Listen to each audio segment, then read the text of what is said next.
What's up, humans and freaks? Sleeping on the couch. Classic sign in marriages that are on their last legs, are basically done, but not officially done, but basically done. So I had a friend who, he got divorced, and for years, literally years, he would go sleep on the couch in the last years of his marriage. And he was telling me, he's like, Brandon, why would I go to bed with my wife and sleep with her in the same bed and everything and try to cozy up to her, kiss her, start a sexual experience with her when I knew nothing was ever going to happen? Like, what's the point? So I just went and slept on the couch for the remaining years of our marriage before she divorced me. And what wound up happening was, technically he's the one who cheated on her a few times with another woman, but I mean, what did his wife think was going to happen? You literally cut off sex from him for years, and he went and slept on the couch for years because he knew nothing was ever going to happen. So he just he just got tired and frustrated, like, with everything. So it doesn't excuse what he did, but this chick wants to act like she's the victim and did nothing wrong. I'm like, no. You refused sex for years. What did you think was going to happen, woman? Dang. So this is the type of crap I'm talking about, guys. I talked to a woman recently. She goes, yeah, me and my husband finally divorced. And I'm like, yeah. She's like, we were married for 25 years. And she goes, but really, the last, 10 years of the marriage, it was already over for, the last 10 years. And see, guys, this is what I'm saying. So this is another guy who would go and sleep on the couch because the marriage was already over. So the point is, guys, if you are sleeping on your couch for years and years and years on end, it's basically already over, guys. Just because you haven't signed a piece of paper or gone to the courtroom or whatever, again, this is assuming, like most people do, you have a government marriage contract. So on paper, you can hold up a piece of paper and say, see, we're still married. No, you're not. On paper, you're married, but not in reality. In reality, the marriage was over many, many years ago, you guys.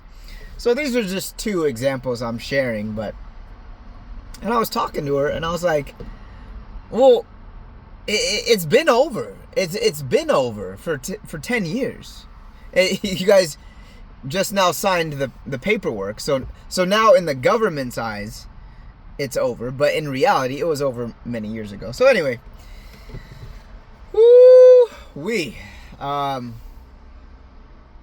again, there was this girl I was talking to the other day, and she goes, I said, do you want to know the dark reality? The dark reality is this, and I've said this before, but I'll just end it on this note.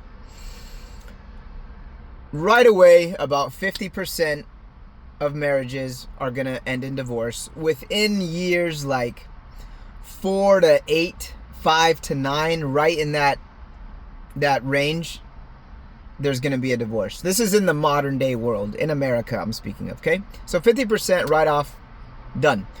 But here's where it gets really dark.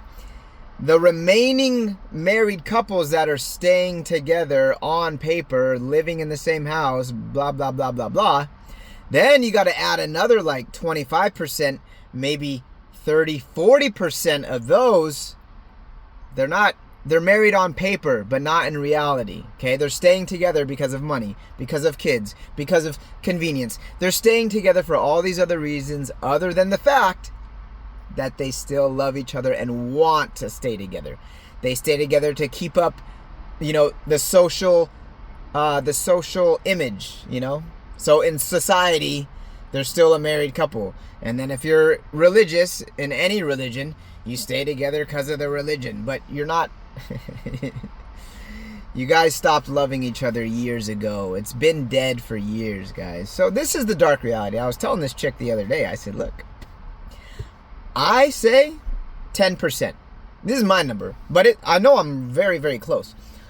Only about 10% of marriages out there, and I can speak for America, but you can go the rest of the world pretty much. Only about 10% of marriages are real. I'm telling you right now. I know that sounds bad, but only about 10% I would say are legit. And here's what I mean by legit, is they are together still because they want to be together. They still genuinely, passionately love each other. Dude, only about 10%, I'm telling you, are like that. About 10%. Last thing I want to say. I've seen a few couples in my life, in the 43 years on this planet. And they stick out, because this is very, very rare. I've seen a few older couples, like truly old couples, elderly couples, like 70s, 80s, let's say 60s, 70s, 80s. I was blown away, because when I'm around them, they're literally still acting like teenagers who fell in love for the first time.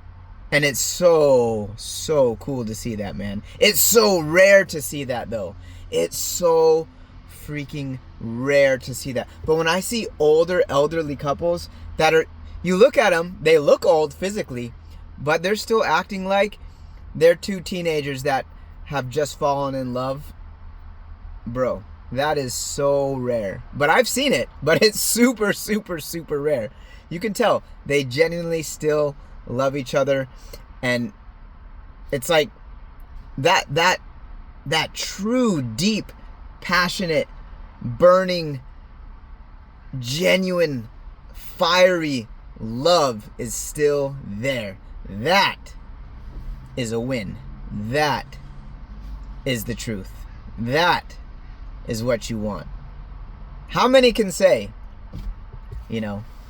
30, 40, 50 years later? In today's world, I'll say even 10 years later.